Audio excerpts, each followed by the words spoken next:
Am I the a-hole if I told my husband I wanted a divorce after he made fun of how many pants I tried on? Plus update. Original post. I, 30 female, had a baby 8 weeks ago via a traumatic birth, 10 plus hours of active labor, super high fever, emergency C-section, and my son didn't breathe for 8 minutes after coming out. I told my husband, 37 male, that I had no birth plan, and I just wanted us all to get out of the hospital alive and healthy. However, I did have a very specific plan for the first 40 days postpartum that involved eating specific Chinese foods, limiting outings, and not being cold or in the wind. I told him it was very important to me culturally and for my healing. While I was pregnant, which also had its complications, I meal prepped and froze a lot of food that I just asked him to heat up, add vegetables to, and make rice. I wrote recipes down for him. He said, "I got you, baby." He, in fact, did not have me. I spent the first 2 weeks postpartum sleeping on the couch because I couldn't get in and out of bed after my surgery, doing the whole night shift by myself every night, and not eating anything besides the fast food he would bring home, or I would end up cooking for us. He told me that staying inside for 40 days was stupid, so by day 10 we were going out. I know that I should have said no, but I was too tired to argue. We went to the beach on day 14, and when we got there were 35 miles per hour winds. My husband said, "Let me just fish for a little and we can go." But he disappeared down the beach with the car keys for 3 hours while the baby and I sat in the wind.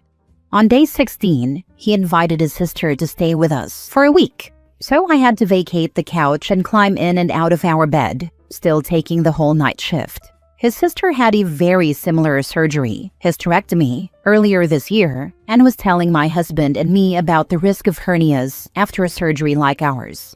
This was after both of them sat on the couch and watched me haul laundry to and from the garage while they watched TV.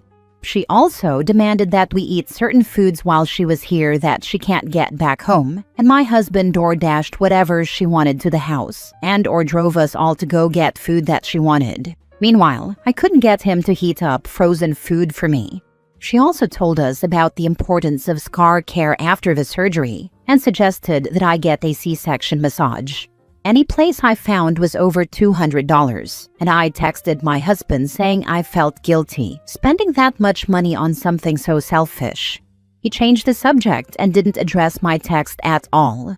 I felt so incredibly hurt by this. I don't know if it was hormonal or what, but him not saying anything to me when I said I felt guilty for wanting to do something nice for myself made me feel so unloved and insignificant. Especially because after his sister had her surgery, he talked to me about wanting to send her $10,000 of our savings to help her out with medical bills. And he didn't even acknowledge, let alone offer to pay for, a $200 massage for me. After I was cleared for regular physical activity at 6 weeks, I asked him if it would be okay if I spent 30 minutes a day in our garage working out. He agreed and said he would watch the baby for me. The next day, when I asked him to hold the baby for me while I worked out, he took my son and put him in the baby Bjorn. The baby started crying halfway through, and I had to finish my workout while wearing the baby.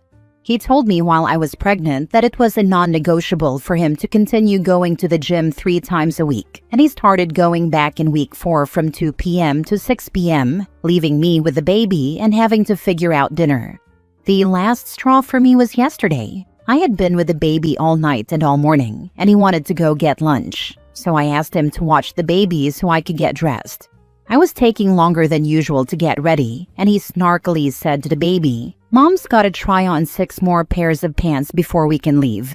And I lost it on him. I screamed, "Nothing fits me because I just had a freaking baby, and I don't get to work out at all." I told him I freaking hate him, and that he should go to his parents' house or sleep on the couch or whatever. Just leave me alone.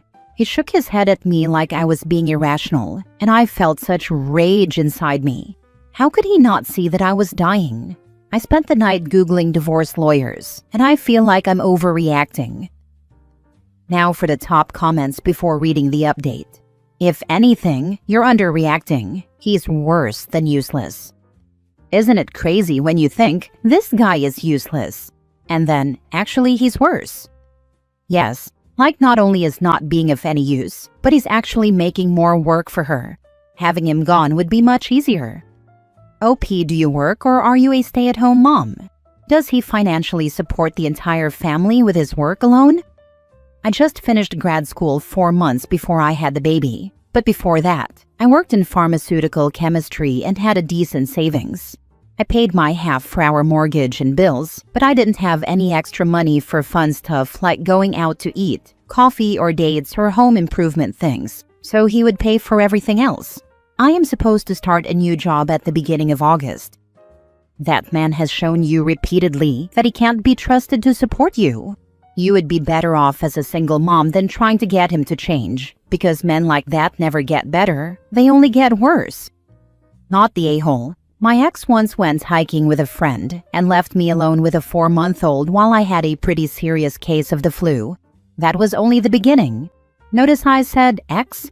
These guys just don't get it, don't want to get it, and should never marry in the first place. You are not overreacting. You aren't dragging it out for over 20 years like I did. That's the type of wisdom I did not have. He gets it. He just doesn't care. That article was depressing AF. Edit/mini update. For clarification, we talked after every incident, and he said he genuinely feels bad about how he behaved and has been spending more time with the baby with every talk. I fully know that I'm a doormat and have been working on it with my therapist, and it was really hard for me to even express my postpartum needs to him. He does financially support us and has spent a lot of money on baby gear and gadgets that helped make nights and feeding easier for me. Bottle washer, nice herb pump, bottles, etc. Since the beach day, he's greatly decreased our outings with the baby. He has also been holding the baby at night for a couple of hours from 9 p.m. to whenever he goes to bed so I can sleep. He's also been on paternity leave this whole time. Also, I don't have any family I can stay with right now, and my friends have all recently moved out of state. We talked this morning, and he said that I'm punishing him for things that happened months ago, and that it's unfair that I won't forgive him or recognize his support in other ways. He said that I'm the problem, and that I always need someone to be angry with. I brought up his sister, and he dismissed it as me needing to compare my life with other people. I told him I feel like I ask for so little, and that he's not listening to me. And he said I just fixate on everything he doesn't do. I just feel so unseen. He said he would love to give me time to go do things I want to do, except you don't have any hobbies. He asked, if I gave you 2 hours right now, what would you go do? And I said I have to clean the bathrooms and do laundry.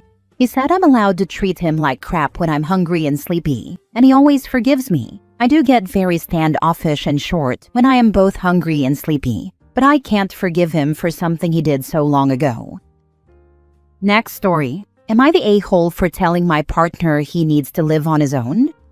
My partner, 40 male, has been staying at my house, 42 female, for the past week. Last night, the topic of living together came up.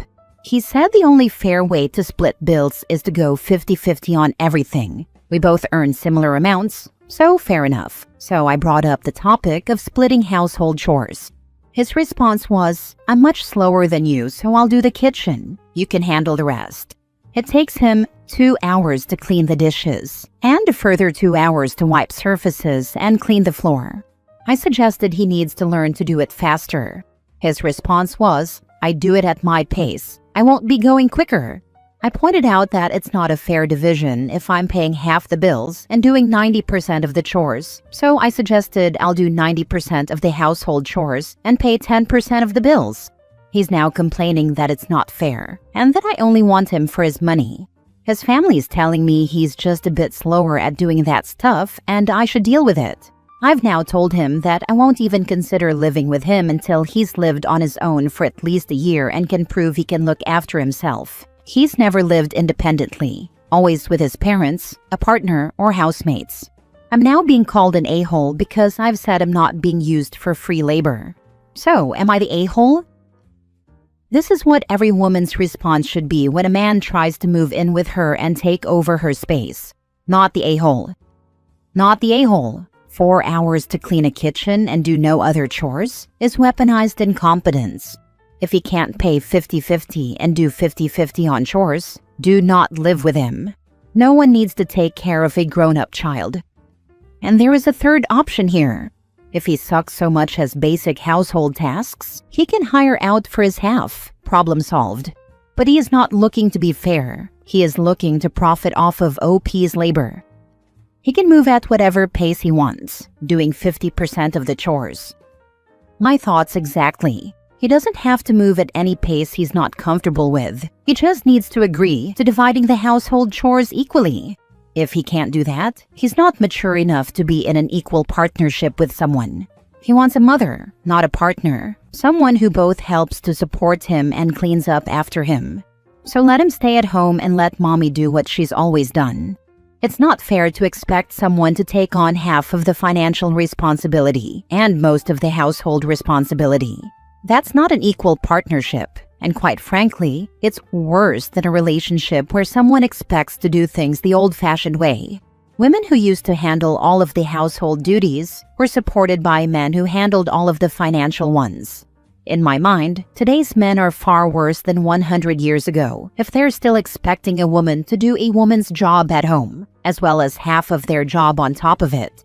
And yes, ditto for those women who expect to be supported financially and with household duties. However roles get divided, there needs to be equal contribution.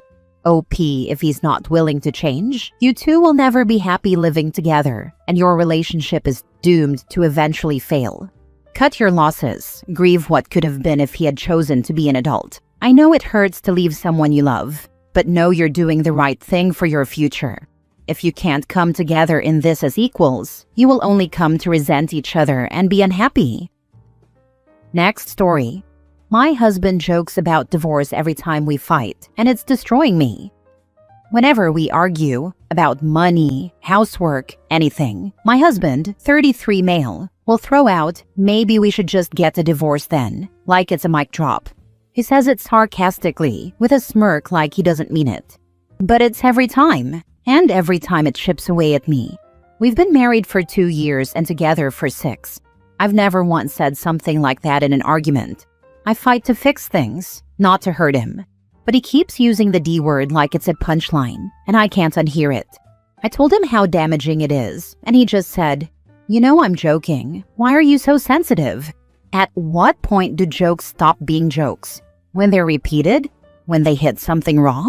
I'm honestly starting to believe he means it on some level. I don't know if I should ignore it or if this is something deeper. Has anyone dealt with this? Now for the comments. Start agreeing with him and see what happens.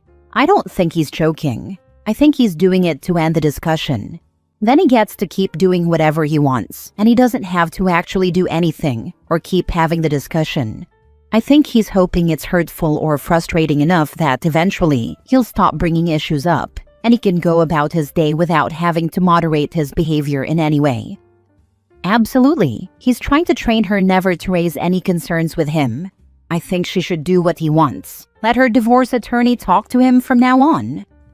Yup, this is 100% a manipulation tactic. Super common for emotional abusers to use this one.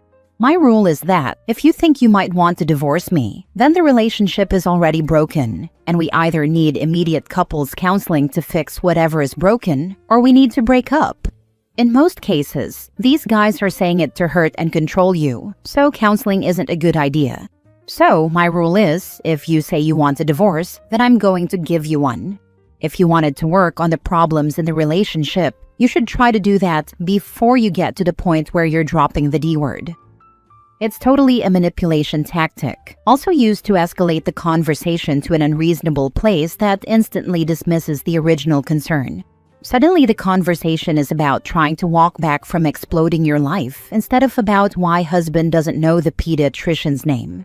Anytime you start asking yourself if it's worth it to raise a legit concern because the response will be extreme, red flag.